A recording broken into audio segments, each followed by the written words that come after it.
We just brought you all together to talk about different topics that affect women in the creative industry and general things that, kind of come up and you think should be highlighted that aren't highlighted, or things that you notice because you're all kind of from roughly different industries.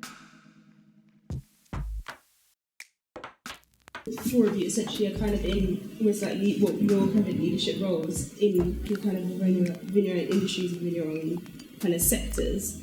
Do you find that there's you kind of came across any extra pressure or any kind of issues, kind of whether you're facing clients or facing kind of other people that you're working with, kind of being a female, really?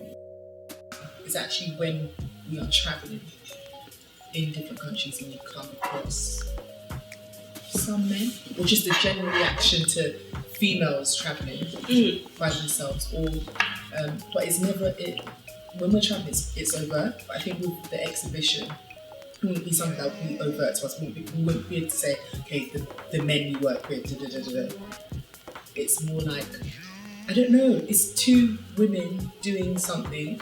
It's always like, bashing, I suppose, because it's an industry where the money is made mostly from women. It's not necessarily so bad. But yeah, I think it can be bad. I think it's tiered almost. And I think then in other parts of the creative industries like film and music, you do definitely see it, and it's a lot clearer. And then in industries where they're not creatively focused at all, I think you then see a whole different playing field. I think, touching upon feminism, I think it's just had such a bad press.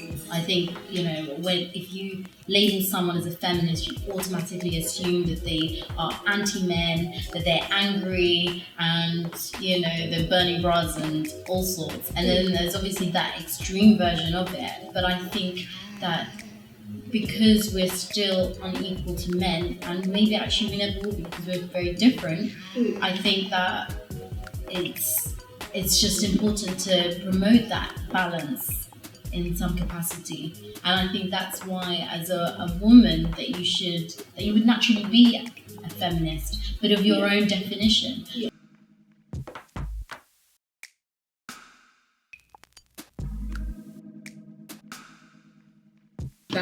That voice is because it's seen success and stuff is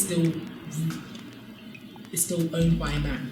It's still like, to get there, to be the Bill Gates, we'll keep using Bill Gates as an example, but I'm sure there's a female equivalent, or to get to Steve Jobs. So we would look up to other people in mainstream society who are actually males and at the top of the business. So the fact that we can't readily think of a female is kind of like, okay, so I'm a woman, so I'm already going to be struggling or challenged. I think that idea is interesting. I think just to add to that, I think with a lot of men, they've already had kind of an advantage in comparison to women. So for example, you've had all men's club kind of supporting each other, networking and kind of creating this space, and previously women were seen to be housewives, and that went on for generations, and only now are we kind of catching up because we are also fighting to be successful in the business sector. And I think that's really challenging.